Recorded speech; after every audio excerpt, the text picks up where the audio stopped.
Hello and welcome to Minter Dialogue, episode number 430. My name is Minter Dial and I'm your host for this podcast. First, I'd like to give a shout out and thanks for putting up a 5-star review of the show to Mal Foxley on Apple Podcasts. This week's interview is with my friend Carla Johnson. Carla's a world-renowned storyteller, an entertaining speaker and a prolific author. Having lived, worked and keynoted on 5 continents, Carla's partnered with top brands and conferences to train thousands of people on how to rethink the work that they do and the impact they can have. In this conversation with Carla, we discuss her latest book, ReThinking Innovation, how the world's most prolific innovators come up with great ideas that deliver extraordinary outcomes. We look at creativity versus innovation, the power of observation and connecting dots, and much more. You'll find all the show notes on minterdial.com. Please consider to drop in your rating and review, and don't forget to subscribe to catch all the future episodes. Now for the show with Carla. Carla, great to have you back on the show. It was 3 years ago I had you on, and lots of things have happened in between, So what about, in your own words, describing who you are to those who don't know you? For people who don't know me, I feel I have spent my entire career motivating people to rethink the work that they do and the impact that they can have. Primarily that's been through marketing, but these last 5 years, it's also shifted into innovation and how we come up with ideas and how we make those a reality in the companies and organizations we work for. So innovation is a wacky, huge topic, and a little bit like me having just written a book on leadership. One of the first questions people say is, "Oh, Minter, not another book on leadership." How and why did you have the inspiration to write Think Innovation, your new book, ReThinking Innovation?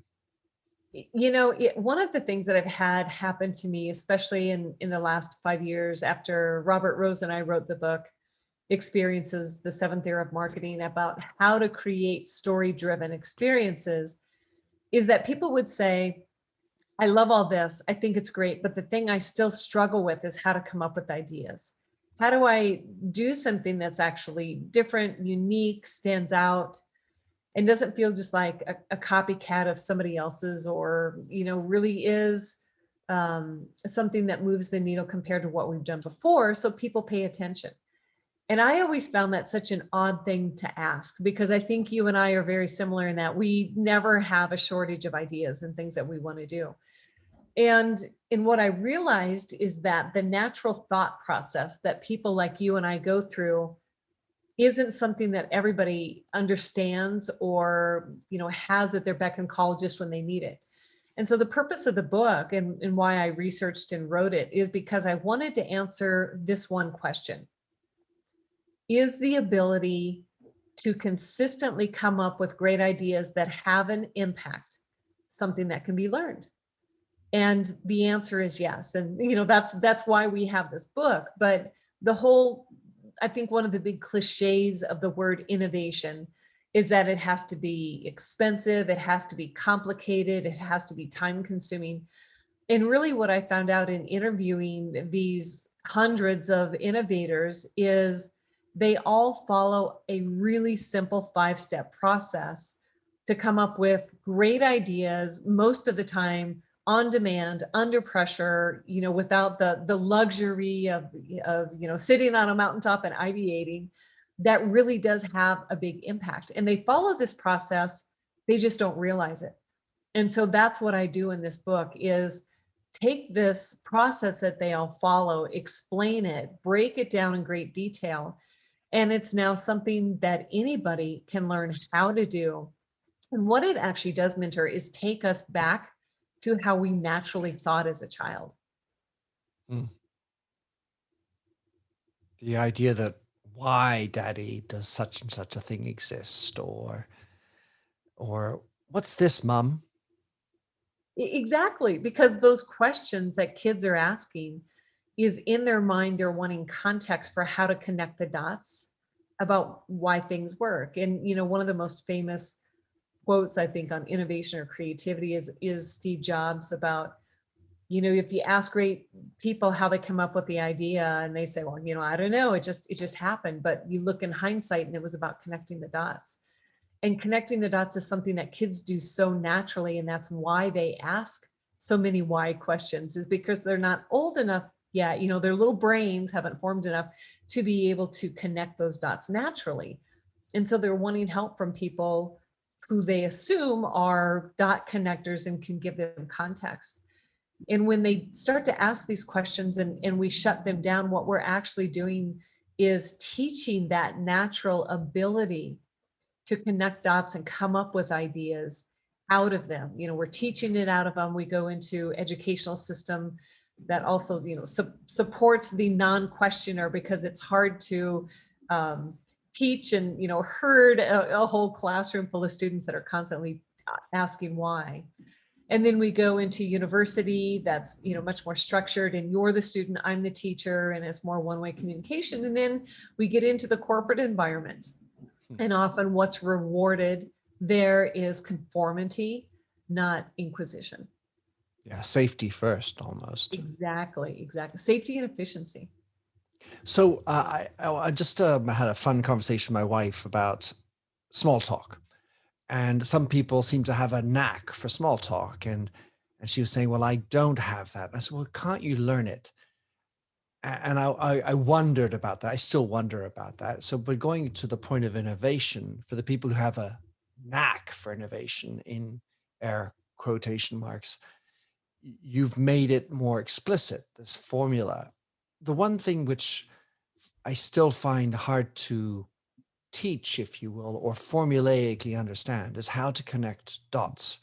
Just putting on a child's mind isn't enough to tell an adult working in a large corporate, hey, listen, dude or dudette, you need to connect some more dots. What would you say would be ways to hack that idea, to get to, somehow formulaically or process wise, get better at connecting dots? And that's actually the 5-step process that I break down in my book. I call it the perpetual innovation process. And one of the things that helps people who aren't used to or don't remember how to naturally connect the dots like they did as kids is to start out with an objective. Like let's point those dot connections and everything that we're going to do toward a specific outcome that we're looking for. And I tell people that, and then I set it aside, and then we move into this 5-step process. And one of the things about the 5-step process is that it actually taps into the neuroscience of how your brain naturally behaves and how it connects dots. So the first step of the process is observation. The most highly innovative thinkers, dot connectors, are all highly observant.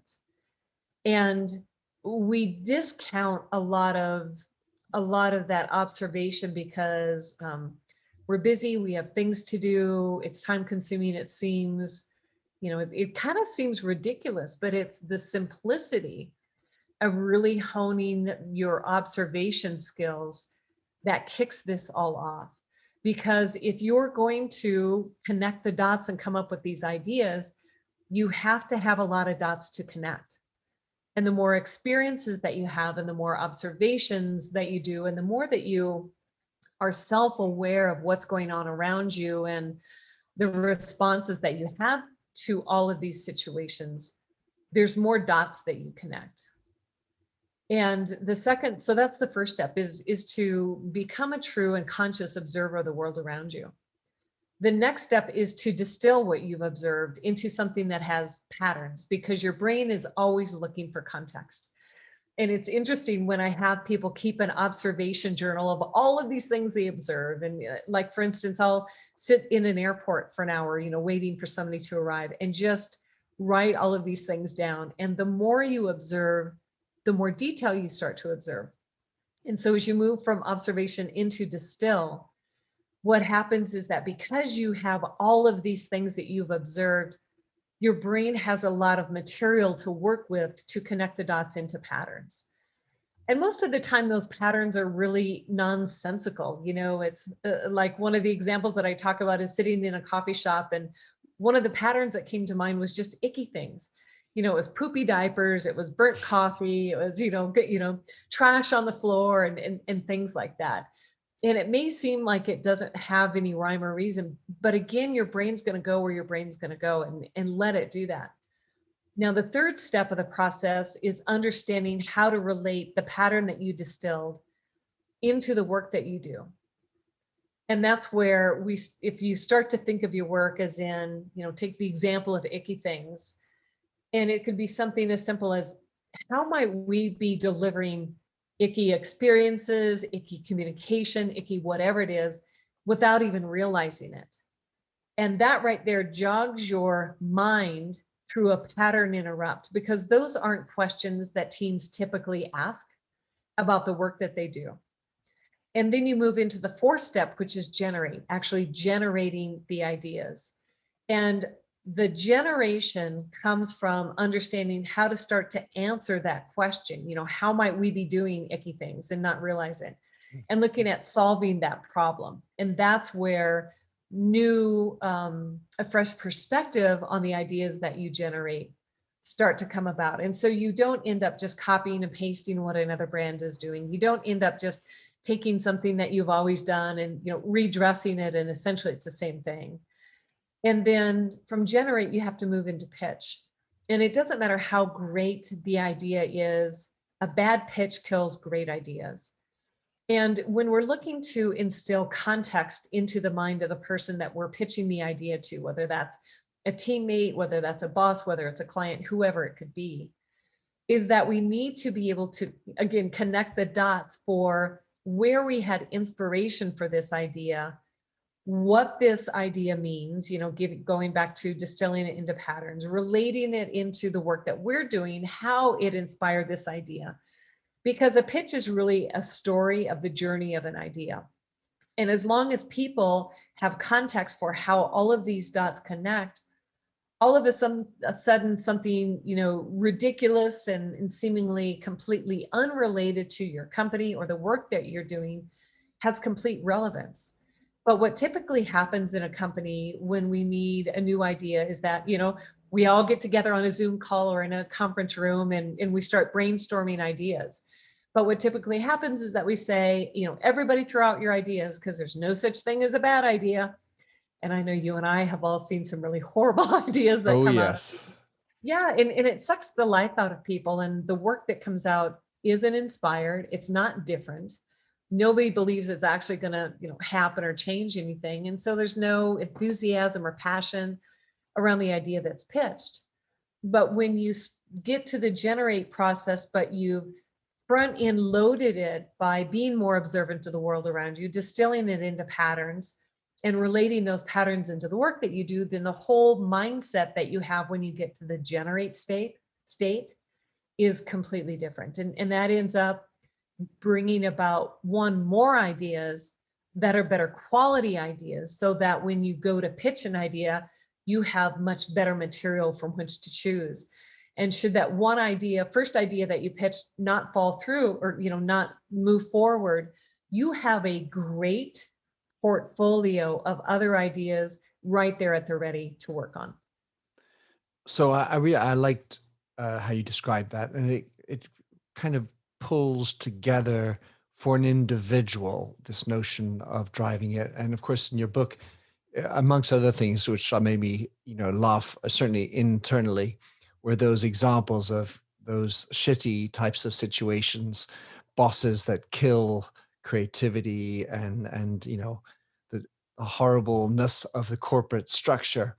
One of the things that is interesting about innovation, a friend of mine wrote a book about values in corporations, and in his book he um, did a repertory of how many companies in many countries have values and what those values are. And it turns out that France has indexes for the highest number of companies that put in their top 3 values innovation. So of course everyone thinks they're innovative, I'm the best. and it turns out that they're not all the best. And I equated that innovation concept more around the nobility of an engineering mindset to be able to say, I did something new. And I think that's sort of what underpins somehow that the nobility, the idea of doing new things for progress. But as we know, it's not always the case. One of the things that I wanted to ask you for clarity's sake, just because it's still kind of sticky, not icky, in my mind, is the difference between creativity and innovation. And it's a great question, Mentor, because I think many times we confuse the two, or we don't give creativity its due place in the innovation process. And there's a lot about creativity that we agree on. You know, it is the more inspired type of work. It is something that pushes the envelope. But many times creativity isn't enough to make a business impact. But I don't believe you can have innovation without having creativity. And creativity is that front part of moving into innovation and looking at the difference between where you are now and the possibility of where you can be. And if we look at these two from a business perspective, oftentimes we need to consider creativity almost that lost leader. We need to get people going and moving and doing and thinking a little different so they can get into that more critical, innovative thinking. But I think many people discount the application of creativity, but they think that innovation is a have to have. So creativity is a nice to have, but innovation is a have to have. But you can't have true innovation without creativity. And I see innovation as taking creativity and moving it to that next level of implementation and thinking and how we approach how we do business. When we talk about how in corporate cultures, for having worked in a very new, creative, innovative company, at least from the outside, L'Oreal, one can say that oftentimes culture is the killer of creativity, or at least how it de facto becomes. It seems easier to kill creativity than it is to create, or to, sorry, to destroy creativity than it is to destroy innovation, because creativity is sort of this, oh, artistic thing and weird shit thinking, out of the box kind of random stuff. Like the kid can just come out of the blue and say something, whereas innovators, we're much more rational. It's much more elegant. The messiness of creativity, and it really speaks. And I really enjoyed those archetypes that you talked about in the team. It strikes me in corporations in particular, our inability to want to hire creative style people. I mean, you can do that within the artistic department, the direct, your creative team, and of course there'll be creatives. However, in general, like in finance, creativity, Enron. Um, but The in last in thing you general, want is a good creative numbers person. exactly right. You don't want too many. It's just not a title we give a lot of value to. It seems in so many corporate spaces, or if we do, we kill it as quickly as it comes in. And I think the reason there is the perception of creativity, that it's hard to understand. It's like you said, it's something that's left to a specific part of the marketing department. Even within the marketing department, you'll hear people say, oh, that's the creative group. And somehow it's this impression that the creatives are like herding cats and they're not really real, or they don't have touch, no touch with the reality of business and what has to be done. And it's too bad, because there is a lot of overlap between creative thinking and innovative thinking. And I think the one thing that gets missed in both of these is the discipline of critical thinking and being able to really evaluate, what do we have before us? What's the meaning in it? And where do we go from here? And it is that impression that in an innovator or innovation is much more practical and pragmatic. But I also think that that is the downfall of the term innovation, is that we think it has to be complex, cumbersome, expensive, time consuming, and it involves a lot of flow charts and matrices and things like that. And I feel that what innovation is missed, that creativity brings, is a simplicity and an almost instantaneous application of what the opportunity is and how that type of thinking can help. With leaps of faith in there. We have a mutual friend, David Burse, who is a high creative spirit, and he participated, I believe, with you in the fast forward files, right? Mhm. And how we need to think differently in the things that block, because obviously my real center of interest is in big corporates. And how do you make innovation happen there? It's very different when you're an entrepreneur, an individual, or a couple of people. It's not necessarily easier, but it's certainly very different than when you're doing it with thousands of people. And you talk about these three things that block innovation from happening, and the way I pick them up is overcomplication. It's something that others do, and we don't know how. It's not something that we know how to do. The one that I felt, and obviously you do cover it in different ways, but the one that sort of screamed at me was not invented here.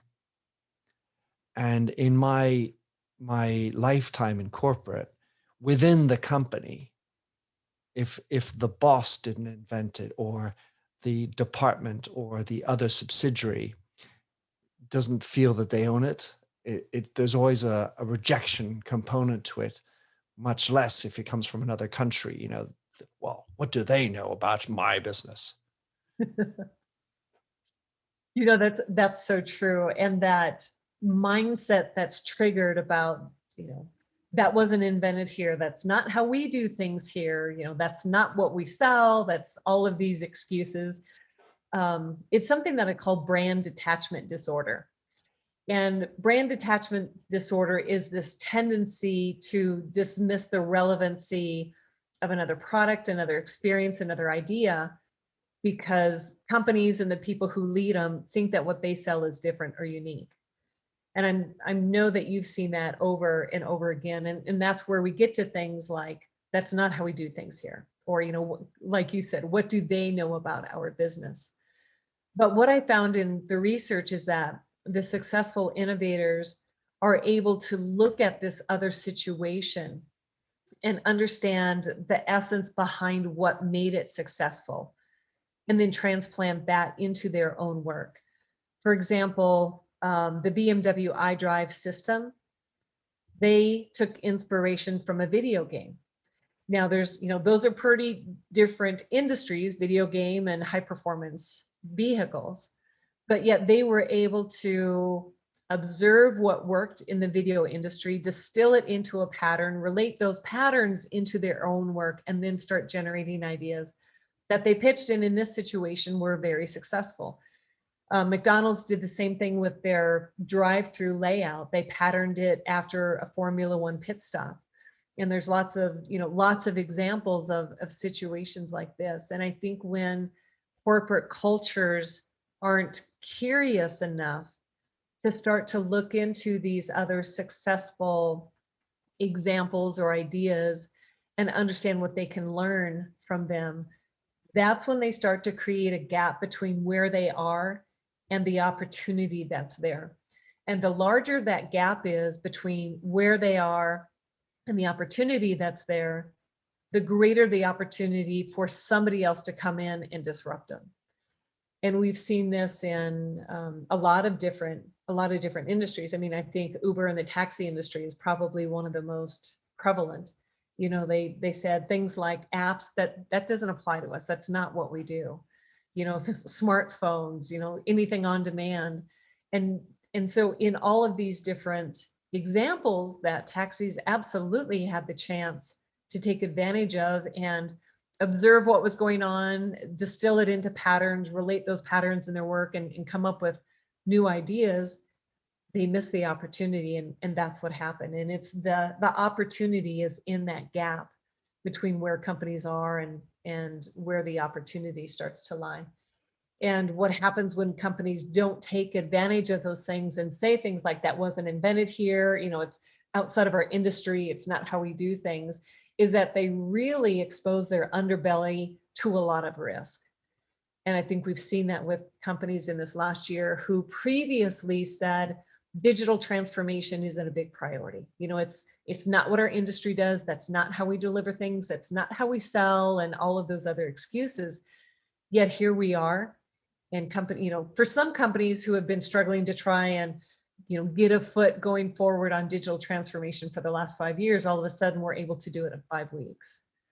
But it shouldn't, if you're truly a company that cares about serving your customers and being that leading edge, innovative company by behavior, not just by a value on a wall, then you're constantly looking for how you can iterate what you're doing. And I think a lot of, especially engineering driven companies, they perceive innovation as what's actually either invention or incremental product improvement.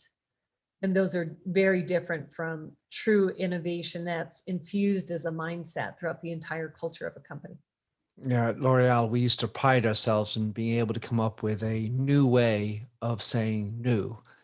And no, but this one comes with a very different fragrance. It's got more pomegranate, don't you see? Um, so in making innovation happen in big business, one of the areas that is, let's say, I think a limiting aspect in reality is the governance model and the ownership structure. If you have a private equity on your ass and you need to come up with the big sale in 3 years, you end up sort of being short-term focused and so obsessed with the short-term results that your ability to have that naivete to go attend, like you wrote about, a Zappos conference, and you have your BDD, your brand dislocation. I can't remember the term. Brand detachment disorder. Yeah. Yeah, there you are, the BDD. When that's B2C, I'm B2B, or that's a video game, I'm doing cars. Much more serious, really, and it does speak to having that a more diverse mindset and also this naivete that children have about saying, "Huh, well, that's interesting. Maybe I could do that over here."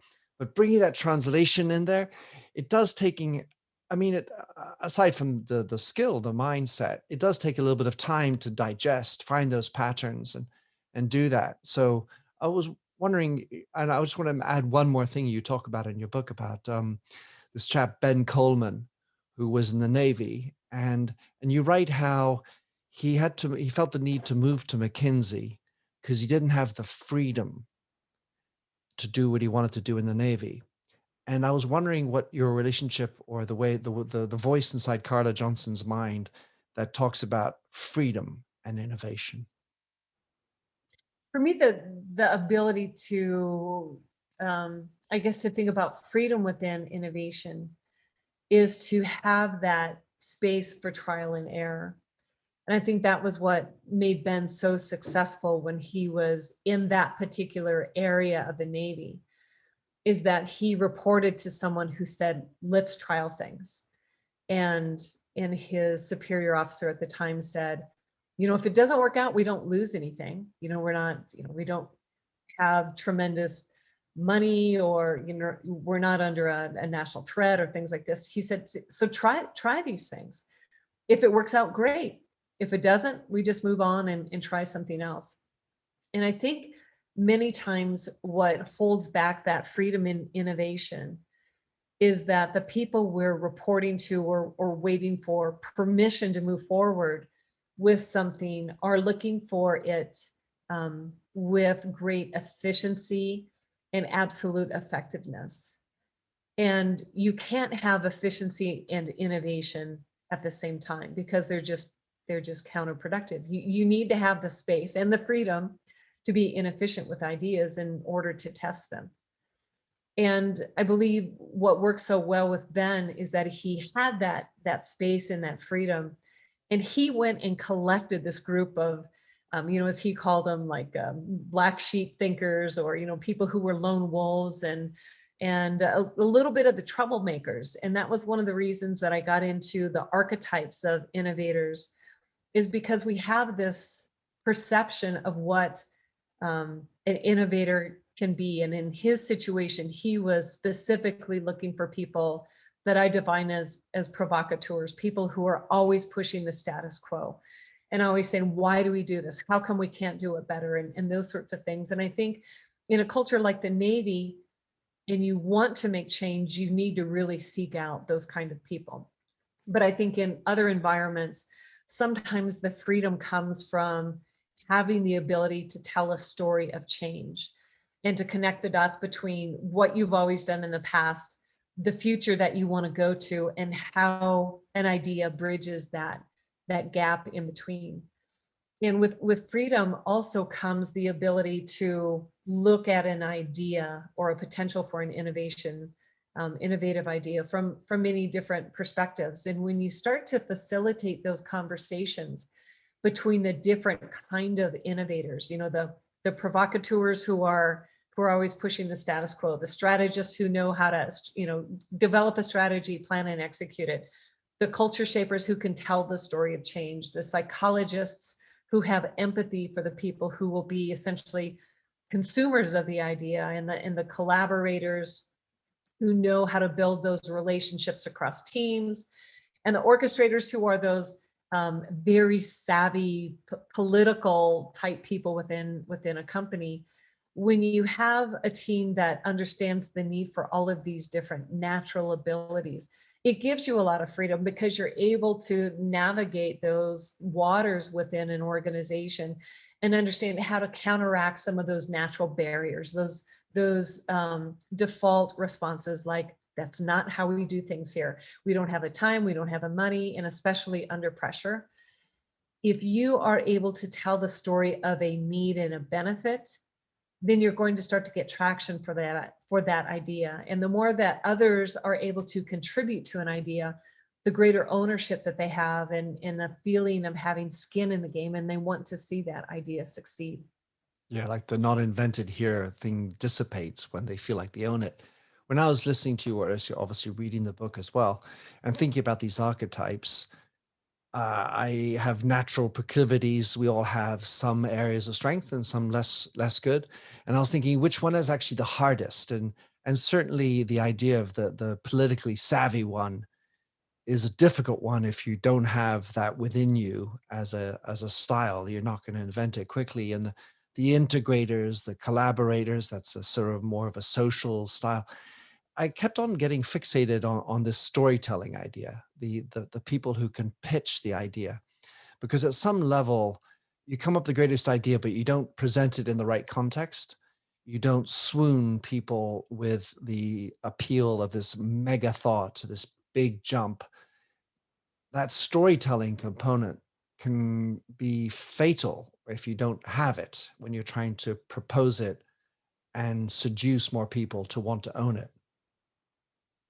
Absolutely. And I think that's why the bad pitches kill even the best of ideas. And you need to have that culture shaper, that person who's able to tell the story and able to string together a longer narrative over an extended period of time. Because even like you said, in companies that are more short-term driven, we have to be able to tell that story of an idea immediately right now. And right now might be this afternoon for a board meeting, but to be able to tell that story in the right now context, but still paint the picture of what's possible in the future. That's really important. And that's a skill that not everybody has. And I think, like, for me as a provocateur, it's one of those things that I need to stop and take a deep breath and get out of that head place that I get in about, let's go, let's push it. And instead say, lots of times the idea people are at the head of the comment. And one of our main responsibilities as innovators is that we have to bring the entire rest of the organization along for the ride. And unless you can develop that, skill a little bit more than what you have, then you absolutely need those culture shapers who can understand how to tell that story in many different situations under different time frames, because I think it can be just as hard to tell the story in the very short term as it is in the long term, to keep people's interest for a long period of time and for them to understand their character role in this story of change. And that's why it matters so much to have those culture shapers, because they're able to get people excited about what's happening right now and make sure that every single day they get excited about showing up for work. They understand their place in that story of an idea in change or whatever you're looking to roll out. And you keep people engaged, and you're constantly reminding them, what story are we in, what place are we in that story, and what's your character role. Because you think about, in any movie, in any book, or any audio thing that you listen to about a story, if you took everybody on a team and dropped them into that story at a different time, or didn't even tell them what story that they're in, there's no context, and they think, this is ridiculous, it's chaos, it doesn't matter, I don't know why we're here. So that's one of the beauties and the power that culture shapers bring to innovation, is that they remind everybody, what story are we in, what place are we in this story, and where are we going with the story, and what's everybody's role. And I think it's a really important aspect of innovation that often isn't thought about or given credit to. So one of the areas of innovation, for having looked at this topic like you for many years, many companies tend to go to incubators or create an innovation cell, or alternatively buy an innovative company and or an acqui-hire, and or by osmosis it'll happen. Can these work, and under what circumstances can those type of external extrinsic innovation cells work? Or do you prescribe a innovation everywhere thought as the best or most effective over time? With each of these examples that you talk about, the main thing that the acquiring company is looking for is momentum. And that's often what's lost in big companies, is that as they grew and scaled and put processes and efficiencies into place, they killed passion and momentum. And now I'm not saying that that's 100% bad, because oftentimes you absolutely need that in order to scale and get to the place where you want to be. But what happens is that they look to bring in an outside, smaller company, more innovative, faster moving, faster growing company to make up, or create their own innovation lab or hub to make up for what they don't have as a culture. And an interesting statistic that I came across when I was doing research is that 90% of innovation in an organization happens outside of traditional product and service line development. Yet 75% of a corporate budget is invested in that 10%. So if companies are actually wanting to become more innovative, not just incremental improvement of a product or service, which is what happens with most innovation, then they truly do need to instill innovation as a mindset across the organization, and also a skill set. Because if you're looking to create a company that is truly innovative, you have to reverse engineer it and start with individual people, because it's the competency with innovation skills of individual people that determines whether or not a team will be innovative. And it's the ability of teams in mass within a company that determines whether or not that actual company will become innovative. And so you can be a company and acquire the most innovative startup hub, lab, or whatever, but unless you have the overall corporate ecosystem to nurture that acquisition, to make sure that you feed it, that you give it the freedom and the room to do what it wants to do, and not kill it with structure and process, then it doesn't matter. And that's where, if you're going to invite something innovative into your culture, you have to make sure that you already have an ecosystem that supports its survival. And one of the interesting things that I've seen this last year during the pandemic and companies that struggle is that they've shut down those innovation labs and hubs within their companies. So that sends a message that it's not a vital, critical part of their business. It's excess. And when you have pointed to one team as the idea team or the innovators, and then you kill it, the message that you're sending is that innovation isn't actually important. And it doesn't matter if that's one of your values. And I think that's also a mistake that companies make, is that they say innovation is our value. However, innovation is really the outcome of other things that allow it to happen. As you were talking about that statistic, I was envisioning the 10% and the amount of time I spend in the shower, where the greatest ideas happen. And then all of a sudden I said, well, Absolutely.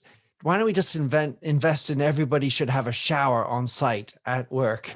Of course, you probably have to have towels, soap, and a few other things. Very, Um, very clean environment, right? yeah, there you go. You have so many other things I wanted to discuss. I loved some of the ideas you brought in there, like the bullet time add into it, which came up with the empathy generator. I loved what you quoted the Gusto CEO Josh Reeves said about values: be bold and opinionated with your values, especially when you're hiring.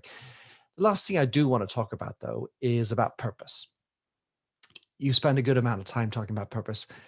And through my lens, purpose is generally the big solution for me. Because when you talk about tying people together, bringing in an incubator or an acqui-hire, if you have a de facto purpose and it's real and felt and understood, and you write about it in the book about this report, where purpose, not profit, is the key to success, especially in a turbulent global economy. But I wanted you to talk about what is actually your definition of purpose, because you write also about in the report it being a broad definition is what's needed. And so I was wondering how you define purpose and why purpose is so presumably key to innovation as well. Absolutely. And I define purpose as the difference that you're trying to make in the lives of your customer. And it's never about the product or service that you sell. But one of the reasons that purpose is so critical is because profit is important. And like if you report to a board of directors, of course, one thing that matters most to them is profit of the organization.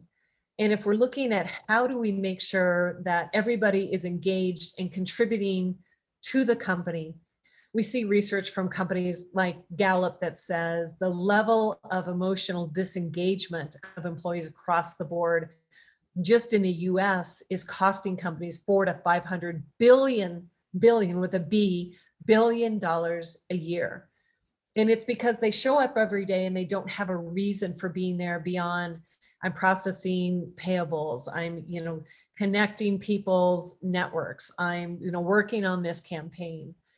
And the ability to have a bigger North Star, the reason why we're actually there, is something that brings inspiration to every employee's work, whether it's whatever it is across the company. And they start to see that while my role is in finance, what I am doing is facilitating my company to be able to make a difference in the lives of their customers. And when they start to understand this message of purpose, and it changes the perception of their work in their mind to something that has a bigger reason for why they show up. The research that I've read and the experience I've had in developing brand purposes for companies is that it now triggers something in their brain and they say, well, actually, if what we're trying to do is help our customers do X, I've now got an idea for the little piece of work that I do and how we can start to make that better. For example, one of the stories that I talk about is a company named Park Mobile, and they're a software company in Atlanta, Georgia, that has an app for parking. And they're one of the things that they do is they shut down for a week twice a year, and they focus on innovation only. and they open this up to the entire company. And now understanding the purpose of their company, understanding the purpose of this Innovation Week has gotten people in all departments across the company to be extremely inspired to think about the work that they do differently. And there was a woman in finance who, during one of the weeks of innovation, she wrote a program to automate a process that previously took her and her team 40 hours a month, an entire week a month to do. And now they're able to do it in about 20 minutes.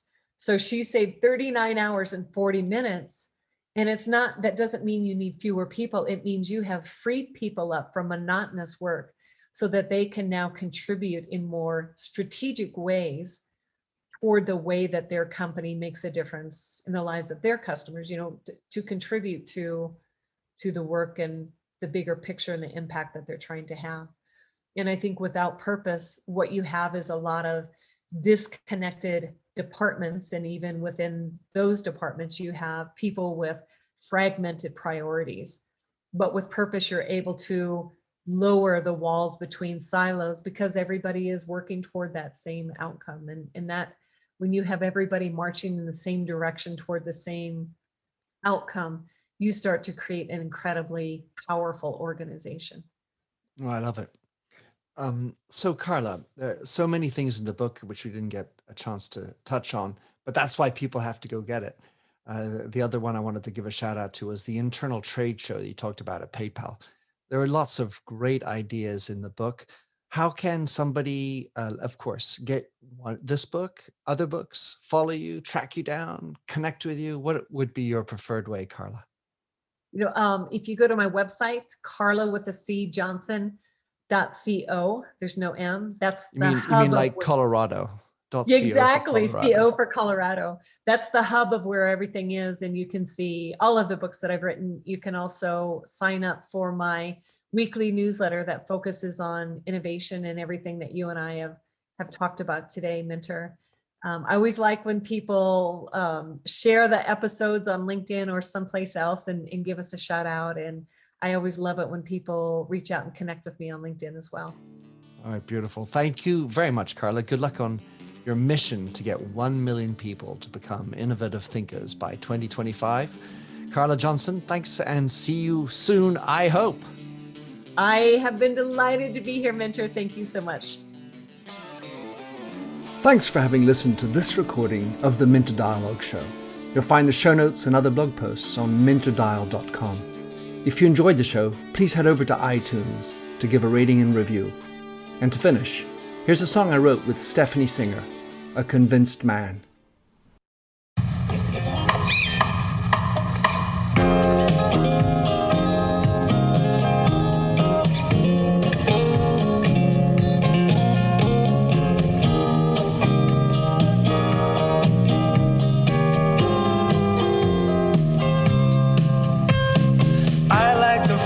A stranger tucked around me, precipitating the danger. To feel free, trust is the reason. Still, I won't toe the line. I sit here passively, hope for your respect, anticipating the thrill of your intellect. Maybe I tell myself there's no use in me lying.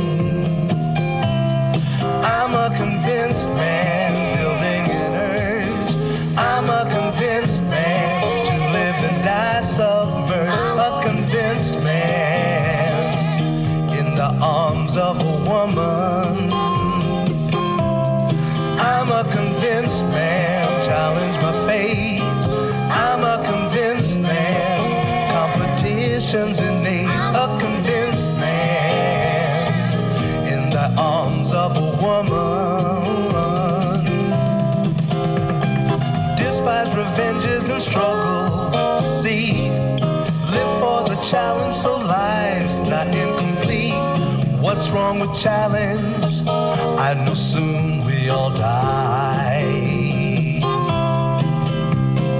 I like the feel of a stranger tucked around me, precipitating the danger. To feel free, trust in my reason.